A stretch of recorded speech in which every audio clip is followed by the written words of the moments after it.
Existe un lugar habitado por creadores de imágenes fantásticas llamado Oaxaca. ¿Y por qué viven ahí? No lo sabemos. Es un misterio que nadie ha logrado descifrar del todo. De las obras de estos artistas surgen colores, trazos, tierras y sueños que estallan en nuestra mirada llena de asombro. Esta serie de documentales nos llevará por las mentes y corazones de algunos de estos creadores de la gran cocina del arte. La plástica contemporánea en Oaxaca.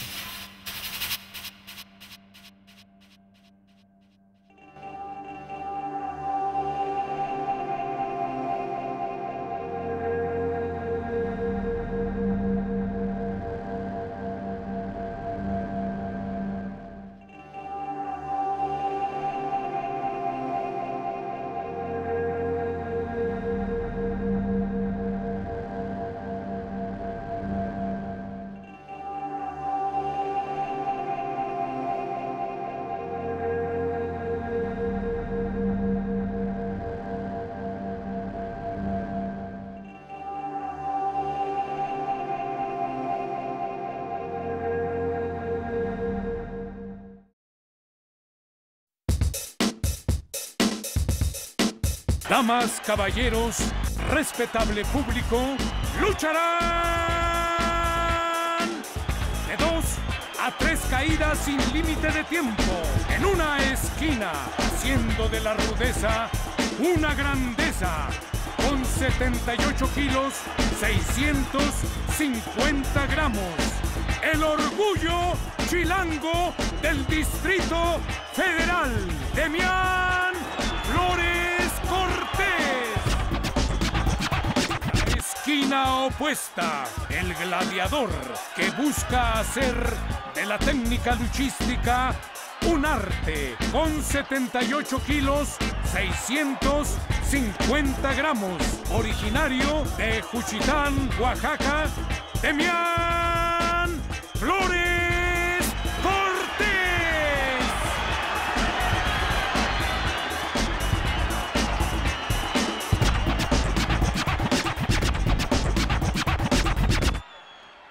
Demián ha acuñado este término de juchilango para autodefinirse.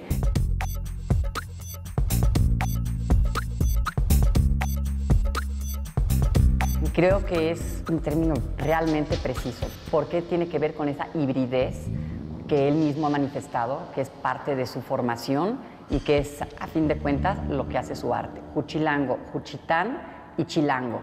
Son los dos lugares, las dos culturas en las que él se ha desarrollado y las que, pues, de alguna manera están siempre presentes en su trabajo.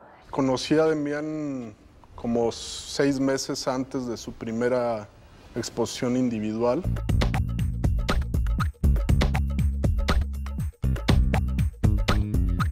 Estaba él produciendo frenéticamente, tenía unos grandes rollos de papel que solía desplegar en su estudio y se ponía a pintarlos ininterrumpidamente como si fueran largos códices.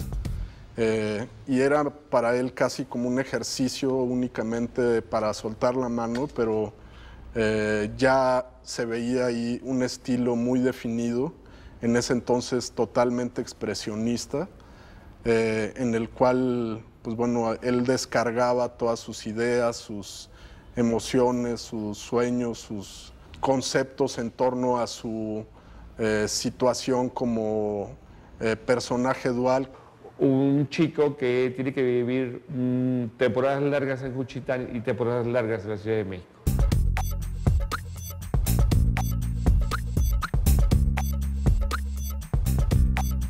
Luego estudia en la Escuela Nacional de Artes Plásticas en un momento en el que probablemente se conjugan tradiciones y contemporaneidades, ¿no? De pronto, Demián entra mucho en lo que yo llamaría una zona de mediación, una zona de negociar los dioses antiguos con las imágenes contemporáneas, ¿no?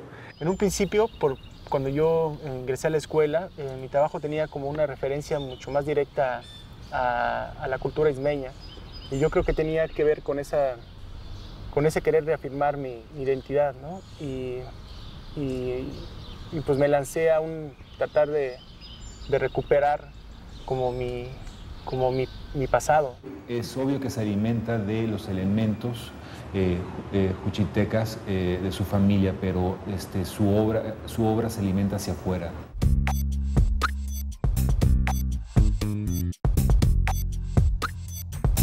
Siempre hay un mundo afuera que está enriqueciendo la dinámica visual, los patrones, los juegos, la incidencia de la obra de Demián.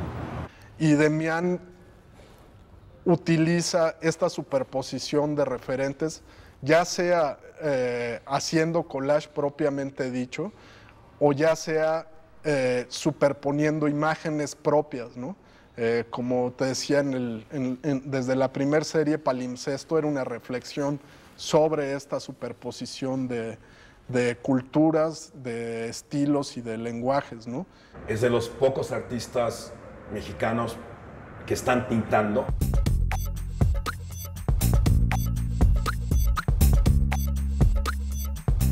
Que logran combinar un rigor conceptual, búsquedas conceptuales, con el ejercicio académico de pintar.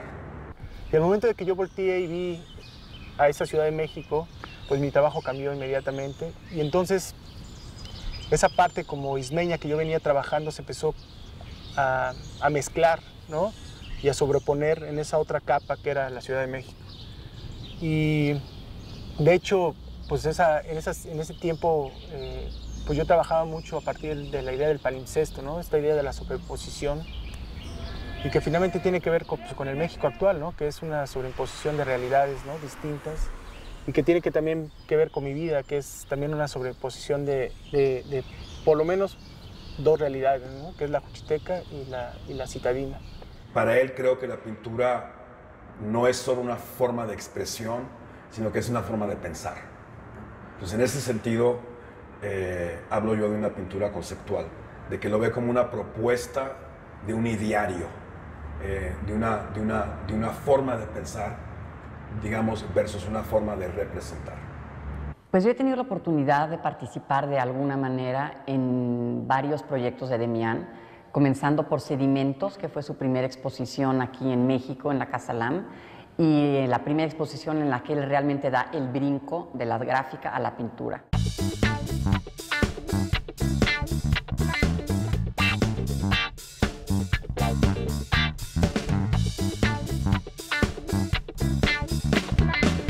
Es abusiva, confusa a ratos, profundamente católica, profundamente barroca, aunque en las imágenes no haya un solo dios católico, pero de pronto hay una negociación con los dioses y de pronto surge Monte Albán. Y Monte Albán, todas las piezas son sacrificiales, todas las piezas son rituales, en todas alguien va a morir.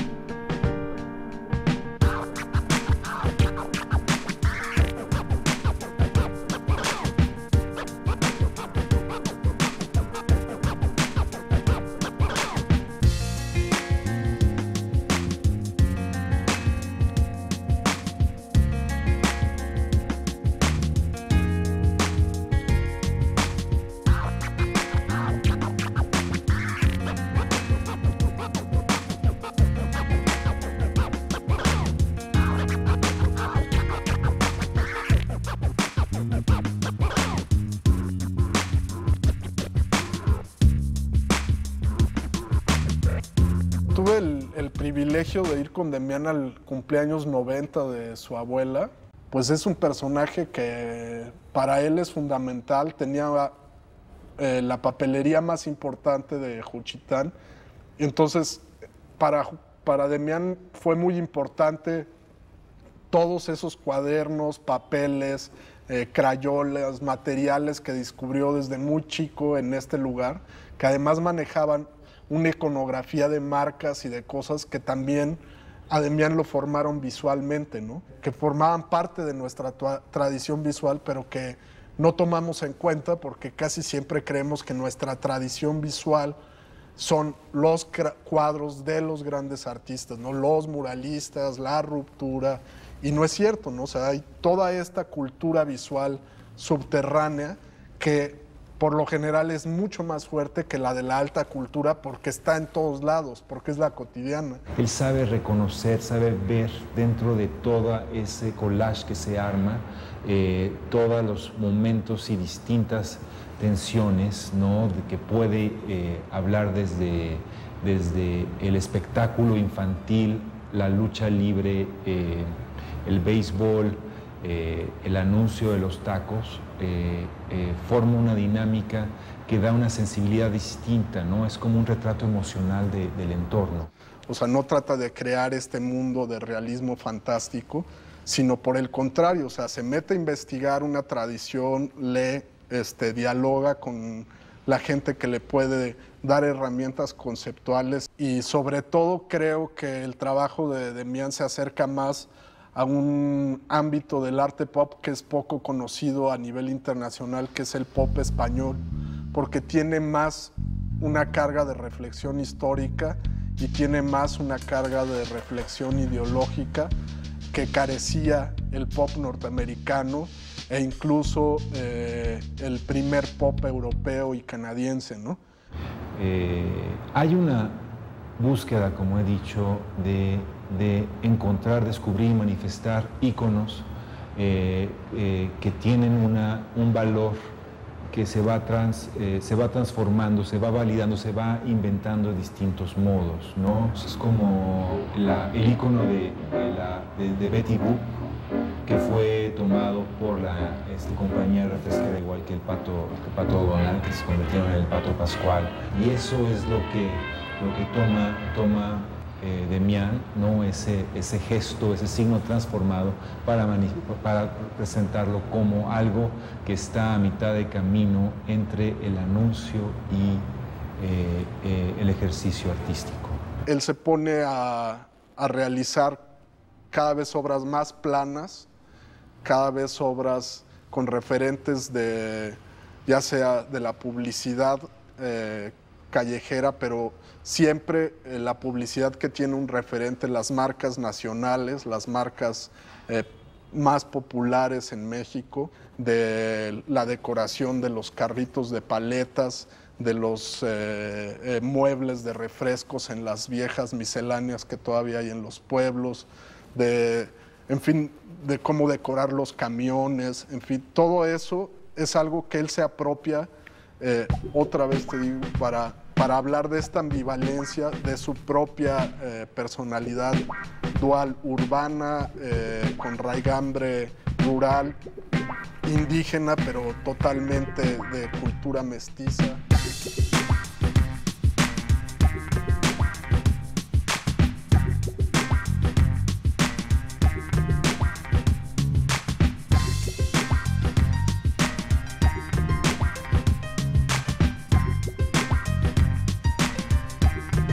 Pues en los últimos años mi trabajo se ha como enfocado mucho al deporte. Esto pues, empezó con una serie que hice sobre la lucha libre, ¿no? Se mete a investigar todo lo que es el mundo gráfico que acompaña a la lucha para desarrollar tanto una serie pictórica como una serie gráfica, ¿no? Que la excusa de la exposición era tener también todo este mundo de luces y colorido, máscaras, juegos, gritos, sudor y lágrimas que implica la lucha libre. Precisamente por su interés en estar en contacto con la cultura popular. En este país, tanto la lucha como el béisbol, y precisamente en Oaxaca el béisbol, pues son parte de la cultura popular, parte muy importante, y eso es lo que Demián busca, ver de qué manera él puede, pues además de ser un portador de la estética que se desarrolla en estos contextos, finalmente también ver la parte humana de la cultura popular en la que él pues siempre ha estado inmerso y que le gusta mucho rescatar. Encuentra muchos campos de trabajo porque es un imaginario popular muy rico que te hace entender por qué tuvo tanto éxito este espectáculo en México, ¿no? Por un lado, las ligas con todas las danzas y las tradiciones que se hunden en los tiempos prehispánicos, continúan durante la colonia y que son esenciales en nuestros días, ¿no? Como la danza del tigre en Guerrero y muchísimas danzas aquí en Oaxaca, ¿no? Las máscaras y los seres que se tapan el rostro, pero que en las comunidades son una autoridad, ¿no?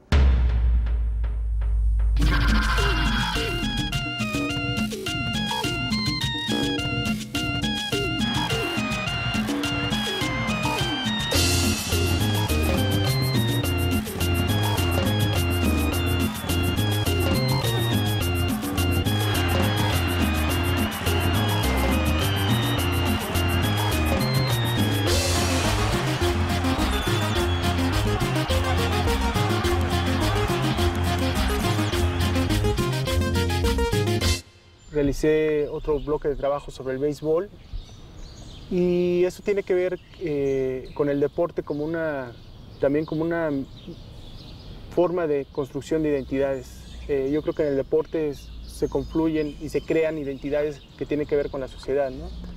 El béisbol pues nos remetía al juego de pelota prehispánico, a la tradición del juego de pelota en Oaxaca, a cómo hoy en día se juega béisbol en Oaxaca. Y aquí pasamos al otro punto muy interesante de la obra de Damián Flores, y es el aspecto transcultural o híbrido o mestizo de la obra. Es decir, la capacidad que él tiene de articular un signo que se desliza en diferentes culturas.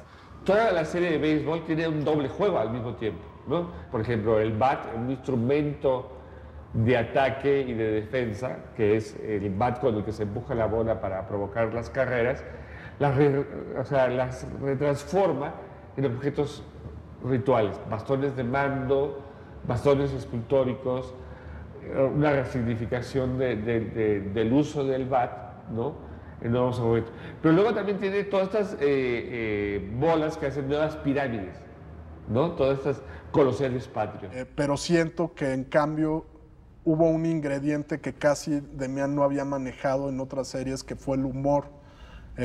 Casi todo lo que eran los elementos icónicos en los cuadros, pues son un juego humorístico con base a las frases o a los nombres que tienen las jugadas o los lanzamientos en el mundo del béisbol, y en específico en el béisbol mexicano, que tiene también toda su propia tradición popular, ¿no? O sea, los locutores han generado un lenguaje específicamente mexicano para referirse a ciertas jugadas, para hablar de ciertos momentos de la partida de béisbol, para referirse a todos los elementos que conforman este juego. Muy bien, vámonos. Y viene la cuenta, 3 bolas, 2 strikes en la caja de bateo de Damián Flores Cortés. Viene el lanzamiento y vámonos.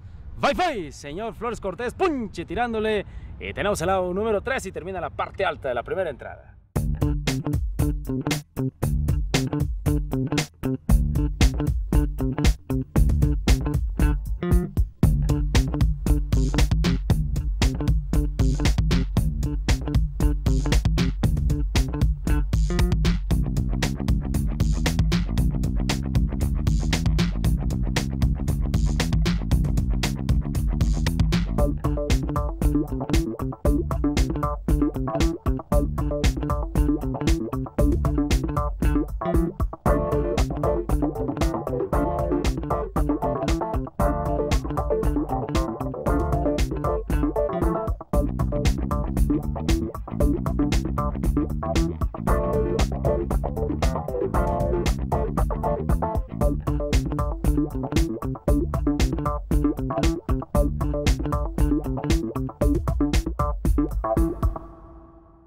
Su obra tiene siempre un trasfondo conceptual, partiendo de ideas, o un trasfondo de cuestionamiento o filosófico o histórico. Ha ido de alguna manera observando y traduciendo rituales específicos. El campo de la lucha, el campo del box, el campo del béisbol, el campo del surfero, ¿no? El surfero que va a las playas oaxaqueñas, ¿no? Porque son de las pocas playas del país en donde se surfea. El surf viene, pues, de sus vivencias de la infancia y de cómo este deporte que llega a las playas de Oaxaca ha ido modificando la cultura. Siempre esa cuestión de la modificación de la cultura, de la alteración de la cultura y de la simbiosis es algo que le ha preocupado. Él va a buscar a estos artesanos maravillosos y les propone que le hagan una tabla de surf, también en barro negro. Y las tablas han sido intervenidas por Demián tanto con imaginería que viene de la estética del surf, como con su propio lenguaje. Entonces, esto de alguna manera plantea que Demián no tiene que trabajar o con la gráfica o con la pintura, puede trabajar con una infinidad de materiales, ¿no? Con el barro negro, nuevos lenguajes, incluso formas tradicionales o objetos tradicionales son resemantizados, ¿no? Y es algo que está ocurriendo en muchos artistas alrededor del mundo. Una vez más, buscando un espacio abierto, un espacio donde pueda estar en contacto el público con su obra, pues Demián se le ocurre montar esta exposición con sus tablas de surf en Cicatela, en la playa, dentro del contexto del Festival de Surf. Fue fascinante ver cómo la gente se acercaba y veía las tablas y no entendía qué era, y pues las tocaba, y después también montó una instalación sobre